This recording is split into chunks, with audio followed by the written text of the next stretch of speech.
Imagine standing on a battlefield in 1066, the air thick with tension, and knowing that the fate of an entire nation hangs on the outcome of a single day. The question isn't whether history will be made, it's how violent, how transformative, and how utterly shocking that history will be. Would you have the nerve to stand there, shield in hand, facing an enemy who sees your homeland as theirs by divine right? Now, hold that thought. The Battle of Hastings wasn't just a clash of swords and shields, it was a battle of wills, cultures, and destiny. On one side, Harold Godwinson, England's king, fresh from another battle, barely able to catch his breath. On the other, William of Normandy, a man with a dream so big it practically burned holes in his soul. What's crazier? That Harold thought he could pull this off, or that William believed he couldn't lose. The sun rose on October 14, 1066, to reveal an English army standing atop Senlac Hill. Harold's men were exhausted, many nursing wounds from their grueling march south. But let's not forget, these were hardened warriors.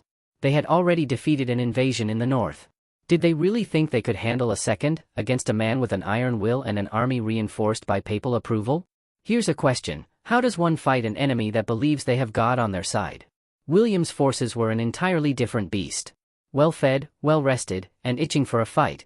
Norman cavalry, knights gleaming in the morning light, lined up alongside archers whose bows could rain death from the skies. And let's not overlook the psychological warfare. William's banners carried holy relics, a chilling reminder to Harold's men of what was at stake. If fear had a face, it might have looked a lot like that Norman army.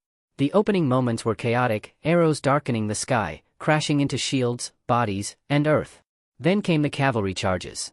Wave after wave, like a relentless tide, smashing against the English shield wall. And for hours, that wall held. But every tide has its ebb. Here's a thought: what's more terrifying? The charge itself, or the moment you realize you can't hold forever?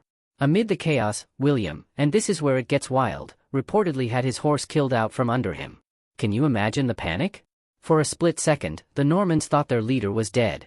But William, ever the showman, stood up, removed his helmet, and yelled to his men, "I live, and with God's help, I will conquer." Talk about a plot twist. If you were one of his soldiers, wouldn't you charge right back into the fray with that kind of energy? Hours turned into exhaustion, and then, the breakthrough. The Normans executed a feigned retreat, a strategy so cunning it could make a fox blush. The English, thinking they had the upper hand, broke ranks to pursue.